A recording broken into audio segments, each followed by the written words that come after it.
ходатайство, и вот сейчас судья находится в совещательной комнате, так как Кулан Кинешевич Кулматов заявил ему отвод.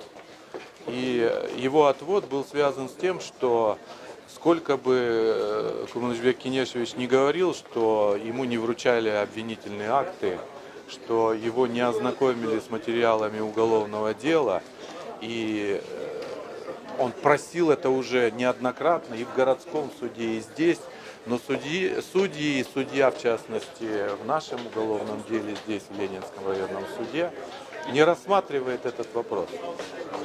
А мною в течение вот сегодняшнего судебного разбирательства было заявлено несколько ходатайств. Вы слышали эти ходатайства? Это в частности было обеспечение видеозаписи силами суда.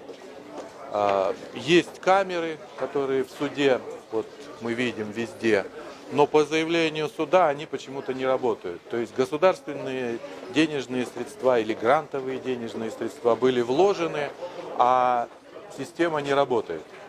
То ли это именно по нашему делу, то ли это в целом. Вот должны же разобраться с этим. Так вот, мы заявили ходатайство, чтобы было обеспечено это в видеозапись.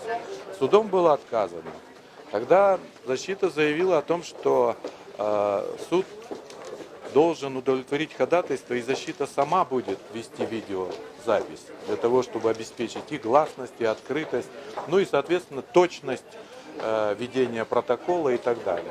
В этом тоже было отказано. Было заявлено ходатайство о том, что не исполняются процессуальные нормы права, ну, в частности, не проведены предварительные слушания судом по данному уголовному делу.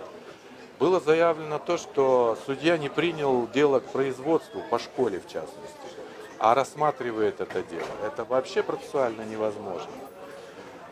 Затем было заявлено ходатайство о том, чтобы суд возвратил дело на прокурору для восполнения пробелов следствия. Это касается того, что обвинительные акты не были вручены. Это касается того, что с делом не ознакомлены и Кулматов, и Ибраимов, и другие тоже, 12 оставшихся обвиняемых, тоже с этими обвинительными актами и, соответственно, с делами не были ознакомлены. И по закону, по уголовно-процессуальному закону, судья еще должен был в подготовительной части направить прокурору, чтобы это было соблюдено, чтобы были ознакомлены с материалами дела, чтобы были вручены обвинительные акты. Ничего этого нет, и судья опять отказывает. Ну и, естественно, Кулан Кинешевич Кулматов заявил в связи с этим отвод судье. Все защитники поддержали это заявление. Прокуратура, естественно, была против. И сейчас судья находится в совещательной комнате для вынесения постановления. Вот, скажите, пожалуйста, вот, я все эти ваши ходатайства, я все прослушал, но почему откровенно отказывают раз за разом? Почему это такая установка? Это одно слово, это судья не беспристрастен. Отдельные заявления были сделаны участниками процесса, что в данном случае судья выполняет чью-то волю.